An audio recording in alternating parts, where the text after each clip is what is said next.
History with Larry. All right, Larry. So I found out that on our on the YouTube channel, we break up some of these segments, and the History Time of Larry doesn't have any of the bumper music or anything. It just goes straight into our subject. Yeah. So you have to listen to the full episode to get the. Oh, because it's a great bumper music. He says he doesn't want to take up time, but I'm like, what's that? It's like 5 seconds. Oh yeah, I like it. But anyway. So okay. So history. Don't mind the mark on Larry's forehead. It's a hunting accident. It's something. I was hunting for a tool and got attacked by a looked boar. up in the sky and wondered if it was. I was wondering what that was coming at me. And then it hit you? And then it hit me. It was a 2x6. Yes, it was. Ouch, ouch, ouch, ouch, ouch. Okay, so Anyway. this is history. Yes. So what do you have in the Wayback Machine for us today? Well, this actually isn't going too far way back. Oh, so I might know this person? You will know this person. I probably know Wayback history better than current history, though. Yeah, this is actually a missionary. I'll give you that. Oh, spiritual on us. Okay, I cool. know it. But I got to thinking about this because a lot of people I was thinking about success and what makes a successful person and stuff. Mm-hmm. There's always a cost involved. Sure. And most of the time, sometimes people aren't successful because they either don't know what the price is or they're not willing to pay the cost. Sure. But you think of like Paul, the Apostle Paul, he was considered the greatest missionary in the world. And a lot of people want to be like that, but oftentimes it's like, did you consider what it cost him to be that? I mean, he was beaten several times, shipwrecked, robbed. And he didn't have much of a family life either. Yeah, no family life. And then people that he converted, they turned on him, and it's just it's a rough life. Yep. But we know him today as the greatest missionary ever. So is that our subject today? That's not. Well, okay. Our subject is a missionary. Paul the Apostle. No, I didn't get it right. But no, you didn't get it right. It is a missionary, and I don't know if he considered what it was going to cost him or not as his life of a missionary. Okay, but you got me at hello. Yeah, that's right. Okay, so here we go. And as Rush Limbaugh used to say, yes, I don't have formerly nicotine-stained fingers, but anyway. So James was born in 1832. Okay, to a Methodist preacher in I don't know how you say this, Barnsley of South Yorkshire, England. Oh, so does this clue you into who it is? I guess not. Keep going. I think it's James. I was thinking James Garfield. Oh, but no. No, he was he wasn't a missionary. No, he wasn't. Anyway, okay. So, but James grew up in a Christian home, but he wasn't really a Christian. He was more, as he got into his later teens, became more of a skeptic. And he decided one day to read this tract. He went alone and he thought to himself, I'm just going to skip over the spiritual parts and ignore that and just look at the pictures. Yeah, basically. Well, he got to reading and he read about the part where Christ said, "It is finished. The work is finished." And it really struck him that there's nothing else for him to do. It was finished. And that moment he got converted and became a believer.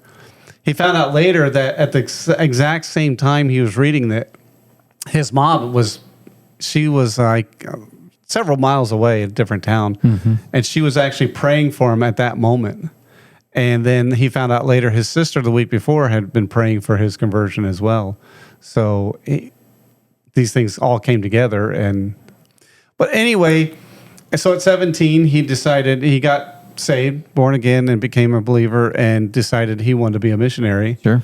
And China at the time was a new land, unreached, and he's had his sights set on China. So some of the things he did, he wanted to learn a trade so that he could be useful when he got there, and he chose medical training. That is helpful. That's very helpful. And he also decided to live more of an impoverished life so that when he got there... It wouldn't be so shocking. Right, exactly. Because he grew up hearing stories like, you better eat your food because people in China are starving. Right, maybe. And he didn't know Mandarin. And he's got a lot of obstacles here. He did have some obstacles. And the only thing he had to help him learn the language was he had a Gospel of Luke that was written in Mandarin. Wow. So he took the Gospel of Luke in Mandarin and compared it to the English one he had. And just learned it that way? He learned as best he could. How do you do that? How do you do that? I mean, I guess because I don't know. they don't use English letters, do they? Well, no, they don't. Right. And plus, they read from right to left, whereas in England, Yes. they left to right. And so it's completely different. Completely different language. Completely different. Well, so at the age of 21, he finally got the opportunity. He set sail to China. And when he got there, he realized he was unprepared. Did you realize that then? Yeah, and that's terrible. his language study was inadequate. Wow. say the least. Imagine that. He didn't know how to pronounce those symbols. Huh? Right. So when he got there, he was supposed to have some contacts and some supplies, and none of that was there. Oh, man. And this was during the beginning stages of the Taiping Wars. Oh.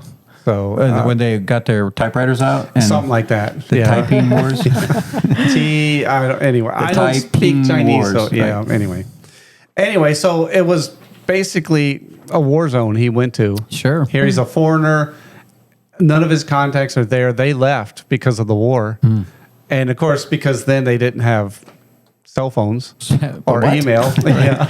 No cell phones? He's on the ship. They left, and there's no way of contacting him. So he gets there. There's nothing. So yeah, that's right. But that didn't discourage him. So he decided God's going to provide. Yes. And God did. And he decided to immerse himself in the language.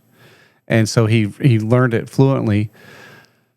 But he discovered that the Chinese people, they weren't very accepting of Westerners at the time. No, shocking. Yeah, in fact, oftentimes they referred to them as the white devils. Oh, well, that's an intriguing one. Yeah. So it kind of made it kind of hard to reach those people with the Right. gospel. And so he wasn't discouraged. He didn't give up. Instead, he did something radical. He dressed like them? He did. Yeah. He basically I know who you're became talking about. Chinese. He cut his hair Yep. like the Chinese, grew it long, had a pigtail, and wore Chinese clothes. He ate like them, slept like he became basically Slept like them? Like, do we sleep differently than they do? He walked and talked Chinese and in fact, he got so good at the language that they thought he sounded like. They said he sounds like one of us. Wow. Wow. So yeah. Anyway, so he was able to go on and reach a lot of people. Yeah, he did. If it's who I think it is. I think. Yeah, you think you know now, huh? Well, he doesn't go by James, though. No, he doesn't. No. So he went on. He did a lot of great works. He started the China Inland Mission was his mission organization he started, and at one point they had 225 missionaries throughout China. Wow. So, but this success had its cost. Yep. Yeah, he was robbed several times, beaten. In fact, one time he was beaten, and the only thing that saved him was they thought he was just another Chinese man because he spoke Chinese so well and he dressed like a Chinese person. But anyway, he married his first wife. They were only married 12 years, and most of their children died. Wow. Yeah, and they were married 12 years, and then she died of tuberculosis. And out of the 8 children they had, only 4 survived. So it was, Survived forever? well, no, Like, they're eventually they died, right? Well, yeah, Okay. But you mean like they died young? yeah. Okay. A couple were stillborn. Oh, wow. Okay. I think one died not long, very young, not long okay. after being born.